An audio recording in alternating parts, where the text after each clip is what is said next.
કેમ છો વિદ્યાર્થી મિત્રો? મજામાં ને? આજનો આપણો વિષય છે વિજ્ઞાન ધોરણ 8 પાઠ 2. પાઠ 1 માં તમે જોયું પાક ઉત્પાદન વ્યવસ્થાપન, એમાં પાકના પ્રકાર જોયા, કેવી રીતે ખેડૂત ખેતી કરી અને પાક ઉગવે છે, છેલ્લે ક્યાં જાય છે એ જોયું. હવે આપણે પાઠ 2 માં સૂક્ષ્મ જીવો, મિત્ર અને શત્રુ, એટલે કે આપણી આસપાસ બેક્ટેરિયા છે, વાયરસ છે જેવા સૂક્ષ્મ જીવો છે, એ સૂક્ષ્મ જીવો આપણને કઈ રીતે ફાયદો કરે છે અને કઈ રીતે નુકસાન પહોંચાડે છે, એટલે કે મિત્ર અને શત્રુ, એ આ પાઠમાં આપણે જોવાનું છે. એમાં જોઈશું આપણે એમાં સૂક્ષ્મ જીવો છે, સૂક્ષ્મ જીવો ક્યાં રહે, સૂક્ષ્મ જીવોને આપણે હાનિકારક સૂક્ષ્મ જીવો ખોરાકની જાળવણી, નાઇટ્રોજન સ્થાપન અને નાઇટ્રોજન ચક્ર છે. તો પહેલા આપણે જોઈશું કે સૂક્ષ્મ જીવો એટલે શું, પછી સૂક્ષ્મ જીવોનું સ્થાન એ ક્યાં રહે છે અને સૂક્ષ્મ જીવોને આપણે જોઈશું. તો અહીંયા જુઓ તમે,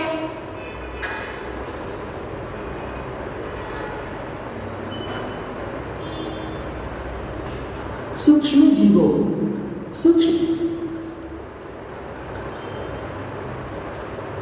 પ્રકરણ 2. સૂક્ષ્મ જીવો, મિત્ર અને શત્રુ. પ્રસ્તાવના: તમે તમારી આસપાસ વનસ્પતિઓ, પ્રાણીઓ સહિત અનેક સજીવોને જોયા હશે, પરંતુ કેટલાક સજીવ એવા પણ છે જેને આપણે નરી આંખ વડે જોઈ શકતા નથી. તેને સૂક્ષ્મ જીવો કહે છે. હવે સૂક્ષ્મ જીવો એટલે શું? તો આપણી આસપાસ આપણે ઘણા બધા પદાર્થો, પ્રાણીઓ છે, સજીવો છે એને જોઈએ છીએ, બરોબર? એ આપણે આપણી આંખો દ્વારા જોઈએ છે, પરંતુ ઘણા પદાર્થો એવા છે કે જેને આપણે આપણી નરી આંખે જોઈ શકતા નથી. તો જે સજીવોને આપણે નરી આંખે ન જોઈ શકીએ તેવા સજીવને સૂક્ષ્મ જીવ કહે છે. આ છે એની વ્યાખ્યા, અને તમને સમજણ પડી હશે કે સૂક્ષ્મ જીવ એટલે શું. તો અહીંયા તમે આકૃતિમાં જોઈ શકો છો કે આ બધા છે એને આપણે નરી આંખે ના જોઈ શકીએ. એને જોવા માટે આપણે સૂક્ષ્મદર્શક યંત્ર એવા સાધનનો ઉપયોગ કરવો પડે છે. તો એને કહેવાય છે સૂક્ષ્મ જીવ. આવા સૂક્ષ્મ જીવોને નિહાળવા માટે આપણે સૂક્ષ્મદર્શક યંત્રનો ઉપયોગ કરવો પડે છે. આવા સૂક્ષ્મ જીવો હવા, પાણી, જમીન, વાતાવરણ તેમજ આકાશમાં રહેલા હોય છે. હવે સૂક્ષ્મ જીવો ક્યાં ક્યાં જોવા મળે? તો સૂક્ષ્મ જીવોને તમે હવા, પાણી, જમીન, વાતાવરણ, આકાશ બધી જગ્યાએ જોઈ શકો છો. કેટલાક સૂક્ષ્મ જીવો માનવ જાત માટે ફાયદાકારક હોય છે તો કેટલાક નુકસાનકારક. હવે આપણે જાણીએ છીએ કે જે સૂક્ષ્મ જીવો છે એ સૂક્ષ્મ જીવોમાંથી આપણને દવાઓ પણ મળી રહે છે, દવાઓ બનાવી શકાય છે. પરંતુ કેટલાક સૂક્ષ્મ જીવો એવા હોય કે જેના દ્વારા શરદી, કોલેરા, બેક્ટેરિયા જેવા રોગો પણ થતા હોય. એટલે તો આપણા પાઠનું નામ છે સૂક્ષ્મ જીવો, મિત્ર અને શત્રુ. વળી કેટલાક સૂક્ષ્મ જીવો માનવીમાં રોગો ઉત્પન્ન કરે છે તેમજ તેનો ફેલાવો પણ કરે છે. તમે જોયું હશે કે ચોમાસામાં ભેજયુક્ત બ્રેડ સડવા લાગે છે તથા તેની સપાટી પર સફેદ રાખોડી ધબ્બા પડી જાય છે. હવે અહીંયા તમને ચિત્રમાં દેખાય છે કે બ્રેડ છે. બ્રેડ જ્યારે 2-3 દિવસ કે અઠવાડિયું થઈ જાય, 2-3 દિવસ તો વાંધો ના, આપણે અઠવાડિયું થઈ જાય અને ભીની થઈ ગયેલી હોય અને એની પર આવા ડાઘા તમને જોવા મળશે. તો એ શું છે? તો એ ફૂગ પ્રકારના સૂક્ષ્મ જીવ છે. આ ધબ્બાને પીળુની કાચની મદદથી જુઓ. તમે સૂક્ષ્મ કાળી ગોળાકાર રચનાઓ જોશો. શું તમે જાણો છો કે આ રચનાઓ શું છે? આ ક્યાંથી આવી છે? આ રચનાઓને ફૂગ કહે છે. ફૂગના બીજાણુઓ હવામાં જોવા મળે છે. તમે અહીંયા જોઈ શકો છો કે ફૂગ છે અને એના ફૂગના બીજાણુઓ, આ નાના નાના બીજાણુઓ ક્યાં જાય? હવામાં જોવા મળે છે તમને. અને અંદર આ બ્રેડની અંદર આપણે જો બિલોરી કાચ કે યંત્ર વડે જોઈએ આપણે તો આવી રચના અંદર જોવા મળશે, તાતણા જેવી રચના, પણ જે રિયલમાં કેવી હોય છે? આવી. જ્યારે તેઓ ભીની અને ગરમ સપાટી પર આવે છે ત્યારે તેઓ અંકુરિત થાય છે અને વૃદ્ધિ પામે છે. સૂક્ષ્મજીવો. સૂક્ષ્મજીવો સર્વત્ર જગ્યાએ હાજર હોય છે. સૂક્ષ્મજીવોની પાણી તેમજ જમીનમાં હાજરી કેટલીક પ્રવૃત્તિ દ્વારા સાબિત થઈ શકે છે. ચાલો આપણે સૂક્ષ્મજીવોની જમીનમાં હાજરી ચકાસવા એક પ્રવૃત્તિ કરીએ. પ્રવૃત્તિ: બગીચા અથવા મેદાનમાંથી એક બીકરમાં ભીની માટી લો તથા તેમાં પાણી ઉમેરો. હવે શું કર્યું પ્રવૃત્તિમાં? તો એક બીકર લીધું છે, કાચનું આ છે બીકર, એમાં અંદર નાખી માટી બગીચામાંથી અને એમાં પાણી ઉમેર્યું છે.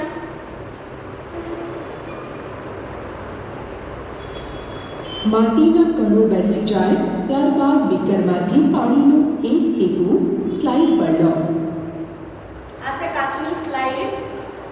અને તેને માઇક્રોસ્કોપની મદદથી અવલોકન કરો. તમને શું દેખાય છે?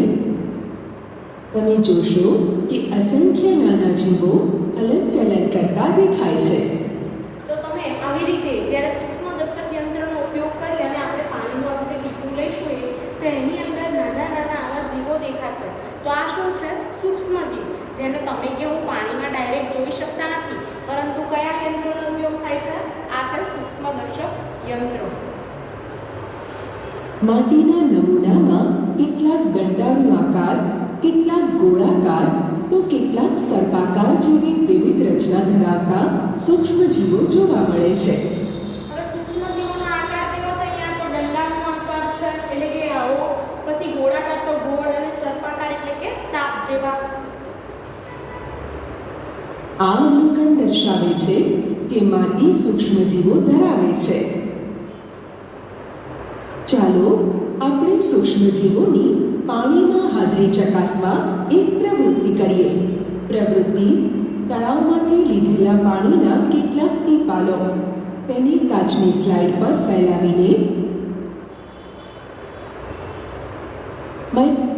હવે પહેલા આપણે બગીચાની માટી લીધી હતી, હવે અહીંયા પાણી છે એનો નમૂનો લીધો છે, તળાવના પાણીનો. માઇક્રોસ્કોપની મદદથી અવલોકન કરો. શું તમને સૂક્ષ્મજીવો હલનચલન કરતા દેખાય છે? તમે જોશો કે અસંખ્ય નાના જીવો હલનચલન કરતા દેખાય છે. કેટલાક એકકોષીય છે, કેટલાક દંડાળુ આકારના, કેટલાક સર્પાકાર છે. તળાવનું પાણી વિવિધ પ્રજીવોની હાજરી દર્શાવે છે. ઉદાહરણ: અમીબા, પેરામીશિયમ. આ અવલોકન તળાવના પાણીમાં સૂક્ષ્મજીવોની હાજરી દર્શાવે છે. હવે આ પ્રવૃત્તિમાં તમને શું જોવા મળ્યું કે જે પાણી છે તળાવનું, એ તળાવના પાણીમાં તમે ને હું જોઈએ તો આપણને આ રીતે અમીબા કે પેરામીશિયમ જેવા સૂક્ષ્મજીવ જોવા મળશે નહીં, પણ સૂક્ષ્મદર્શક યંત્રની મદદથી આપણે પ્રવૃત્તિ કરીએ તો આપણને અમીબા, જે અનિશ્ચિત આકારનું પ્રાણી છે અને સજીવ છે, સૂક્ષ્મજીવ એક કોષીય છે કે જેમાં કોષ કેન્દ્ર, કોષ રસ્તર અને રસધાની આવેલી હોય છે, અને એનો આકાર અનિશ્ચિત, એને કોઈ અવયવ કે એવું હોતું નથી. પછી છે પેરામીશિયમ, પણ એક કોષીય છે. તો પેરામીશિયમનો આકાર કેવો છે? તો ચપ્પલના તળિયા જેવો છે ત્યાં, અને એ પેરામીશિયમની આજુબાજુ નાના વાળ જેવી જે રચના આવેલી છે એ રચનાને પક્ષમો કહેવાય છે. આ અવલોકનો પરથી ખ્યાલ આવે છે કે માટી તેમજ પાણીમાં નાના નાના સૂક્ષ્મજીવો રહે છે. જો કે તે દરેકને સૂક્ષ્મજીવોની કક્ષામાં મૂકી શકાતા નથી. આ સૂક્ષ્મજીવો એટલા નાના હોય છે કે તેને નરી આંખે જોઈ શકાતા નથી. એમાંના કેટલાક, જેવા કે બ્રેડ ઉપર ઉગવાવાળી ફૂગને બિલુરી કાચની મદદથી જોઈ શકાય છે, જ્યારે અન્યને માઇક્રોસ્કોપની મદદ વગર જોઈ શકાતા નથી.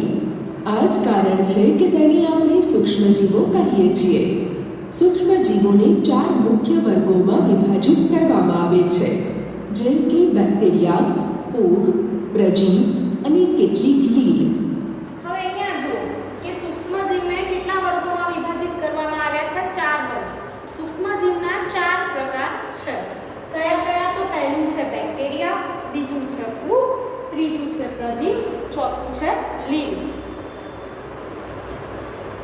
આમાંથી કેટલાક સામાન્ય સૂક્ષ્મજીવો આકૃતિમાં દર્શાવવામાં આવેલ છે.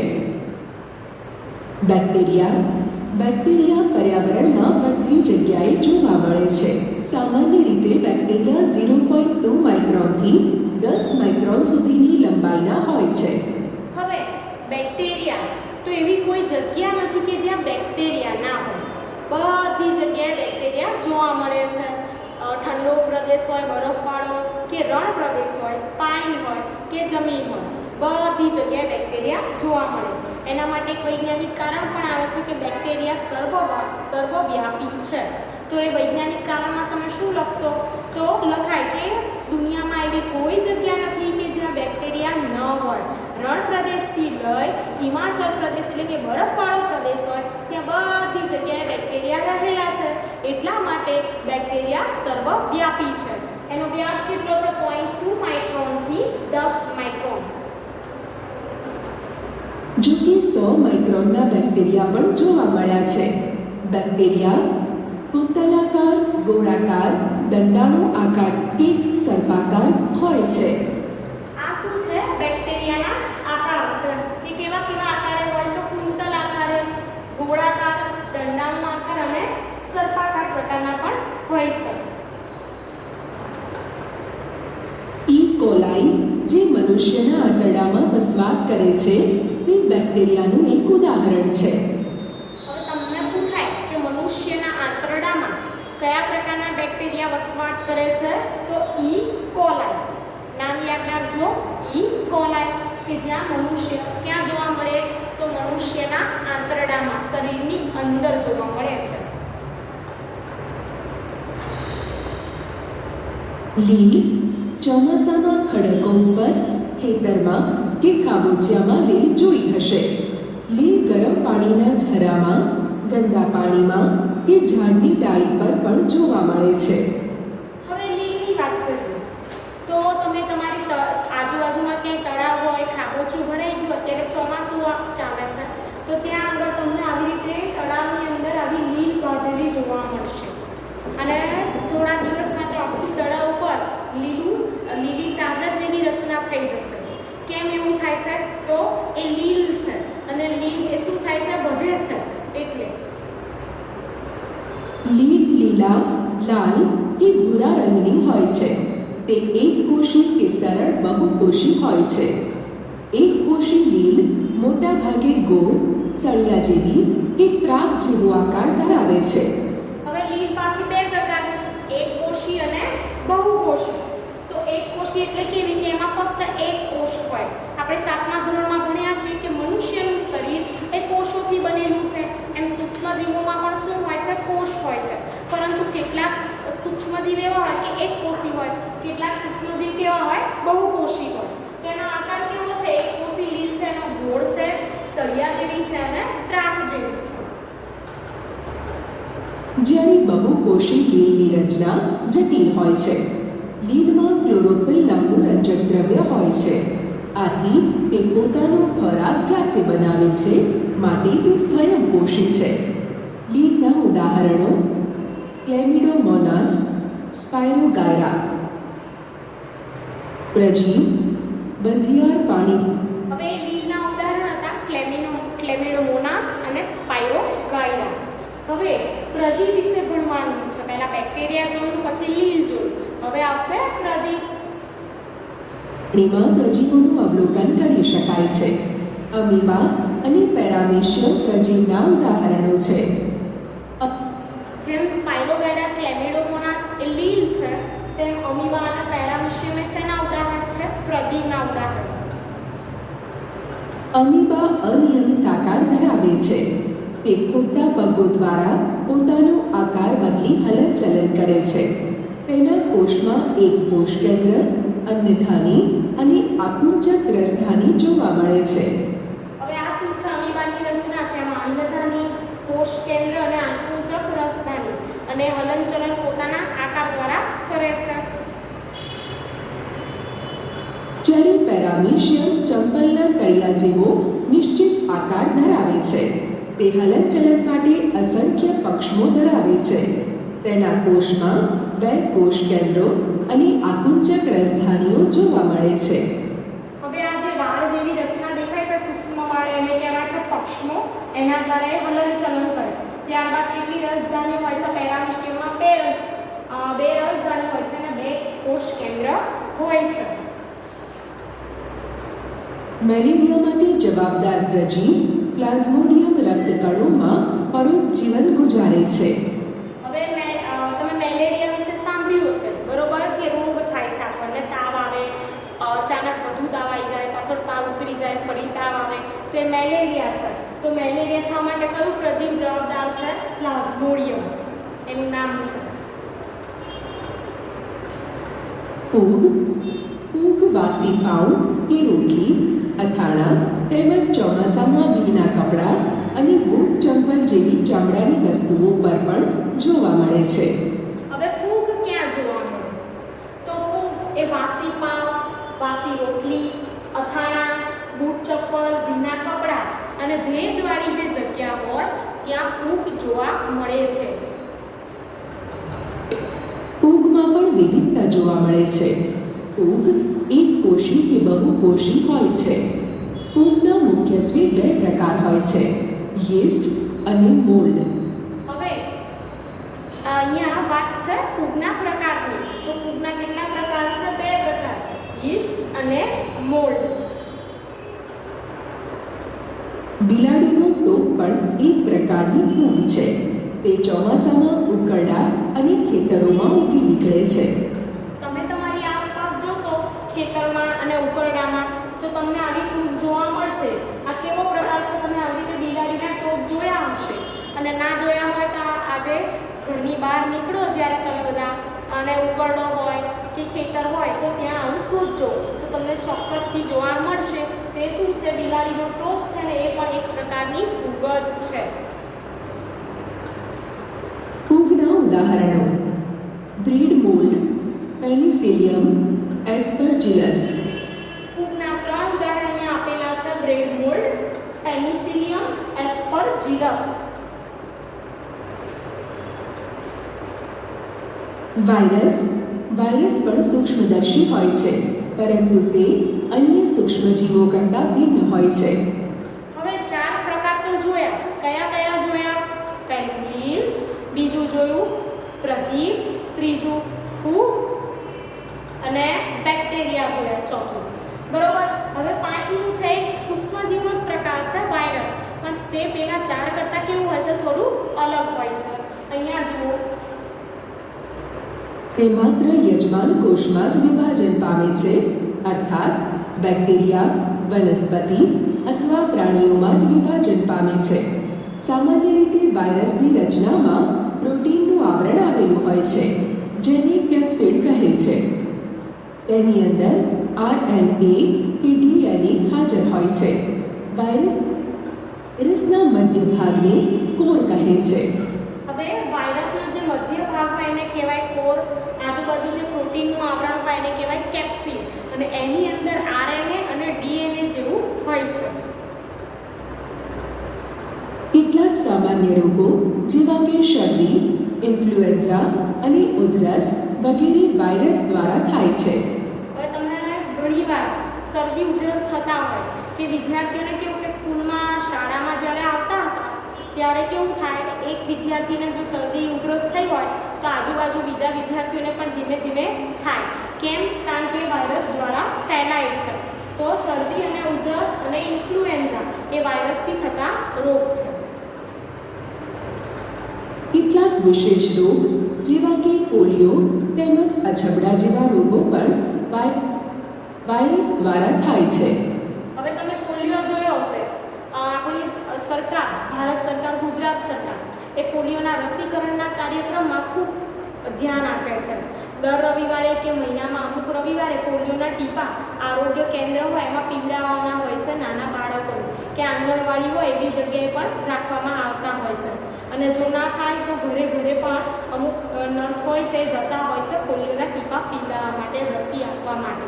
કેમ કે એનાથી એ વાયરસ દ્વારા થતો રોગ છે. તો પોલિયો થાય તો બાળકને ચાલવામાં તકલીફ પડે છે, અને આવી રીતે અછબડા જેવા રોગો પણ તમને થતા હોય છે.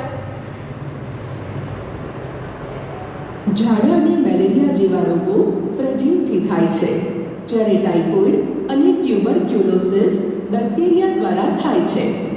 હવે આગળ જોઈએ વાયરસથી થતા રોગ હતા. અહીંયા જે ઝાડા છે, મેલેરિયા છે, ઝાડા ઉલટી મેલેરિયા એવું થતું હોય છે, તો તાવ આવવાને જે થાય એ પ્રજીવ દ્વારા થાય છે, બરોબર. અને જે ટાઇફોઇડ છે અને ટ્યુબરક્યુલોસિસ એટલે ટીબી, એને ગુજરાતીમાં ક્ષય પણ કહેવાય છે, બીજું નામ એનું. અને એ બંને શેના દ્વારા થાય? બેક્ટેરિયા દ્વારા થાય છે. ટાઇફોઇડ છે સાલ્મોનેલા ટાઇફી નામના બેક્ટેરિયા દ્વારા થાય, અને ટ્યુબરક્યુલોસિસ છે માઇક્રોબેક્ટેરિયમ ટ્યુબરક્યુલોસિસ નામના બેક્ટેરિયાથી થાય છે.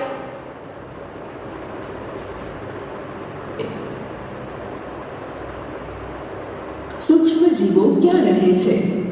સૂક્ષ્મજીવો એકકોષી હોઈ શકે છે, જેમ કે બેક્ટેરિયા, કેટલીક લીલ અને પ્રજીવો, અથવા બહુકોષીય સૂક્ષ્મજીવો જેવા કે લીલ અને ફૂગ. તે બર્ફીલી ઠંડીથી લઈ ગરમ પાણીના ઝરા તથા રણથી લઈ દલદલયુક્ત ભૂમિ જેવા પ્રત્યેક પર્યાવરણમાં ટકી શકે છે.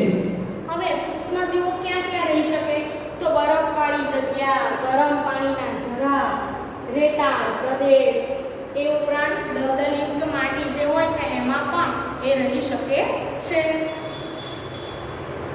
તે મનુષ્ય સહિત અન્ય પ્રાણીઓના શરીરમાં પણ જોવા મળે છે. કેટલાક સૂક્ષ્મજીવો અન્ય સજીવો પર આશ્રિત હોય છે, જ્યારે કેટલાક સ્વતંત્ર સ્વરૂપે જોવા મળે છે. હવે કેટલાક સૂક્ષ્મજીવ કેવા હોય કે પોતાની રીતે જીવન ટકાવી રાખતા હોય, જ્યારે કેટલાક સૂક્ષ્મજીવ કેવા હોય કે બીજાના પર આધાર રાખતા હોય છે જીવન ટકાવવા માટે. અમીબા જેવા સૂક્ષ્મજીવ એકલા રહેતા હોય છે, જ્યારે ફૂગ તેમજ બેક્ટેરિયા વસાહત કે સમૂહમાં રહે છે. હવે જે સૂક્ષ્મજીવો છે એ ક્યાં રહે છે? બીજા વસાહતોમાં એવી રીતે રહેતા હોય છે.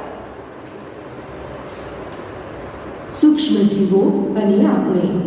સૂક્ષ્મજીવો આપણા જીવનમાં મહત્વપૂર્ણ ભૂમિકા ભજવે છે. તેમાંથી કેટલાક આપણા માટે લાભદાયી હોય છે તથા કેટલાક હાનિકારક અને રોગકારક હોય છે. ચાલો આપણે તેનો વિસ્તારથી અભ્યાસ કરીએ. ઉપયોગી સૂક્ષ્મજીવો. સૂક્ષ્મજીવોને વિભિન્ન કાર્યોમાં ઉપયોગમાં લેવામાં આવે છે. તેનો ઉપયોગ દહીં, બ્રેડ તેમજ કેક બનાવવા માટે કરવામાં આવે છે. હવે તમે આપણે સૂક્ષ્મજીવોને આપણે તો કેટલાક ફાયદા પણ થાય, કેટલાક નુકસાન પણ થાય. તો આપણે જાણીએ છીએ દહીં છે, બ્રેડ છે, કેક, એ બનાવવા માટે શું જરૂરી છે? સૂક્ષ્મજીવ છે. પ્રાચીન કાળથી જ સૂક્ષ્મજીવોનો ઉપયોગ આલ્કોહોલ બનાવવા માટે કરવામાં આવી રહ્યો છે. પર્યાવરણને સ્વચ્છ રાખવા માટે પણ તેનો ઉપયોગ કરવામાં આવે છે. હવે આલ્કોહોલ બનાવવા માટે, એ ઉપરાંત પર્યાવરણને સ્વચ્છ બનાવવા માટે પણ શેનો ઉપયોગ થાય છે? સૂક્ષ્મજીવનો. ઉદાહરણ તરીકે કાર્બનિક કચરા જેવા કે શાકભાજીની છાલ, પ્રાણી અવશેષ, મળ વગેરેનું વિઘટન બેક્ટેરિયા દ્વારા હાનિકારક અને ઉપયોગી પદાર્થોમાં કરવામાં આવે છે. હવે અહીંયા વાત કરીએ કે બેક્ટેરિયા દ્વારા કેવી રીતે થાય? તો શાકભાજીની છાલ, પ્રાણીના અવશેષ, પ્રાણીઓના મળ, આ બધા જમીનમાં જ્યારે ભળે છે તો એને કોહડાવવામાં મદદ કોણ કરે છે? તો બેક્ટેરિયા કોહડાવવામાં મદદ કરે અને જમીનમાં ભળી જાય તો એ પ્રક્રિયાને કહેવાય વિઘટન. અને એના દ્વારા આપણને શું મળે છે? નાઇટ્રેટ, ફોસ્ફેટ, પાણી અને CO2 મળે છે.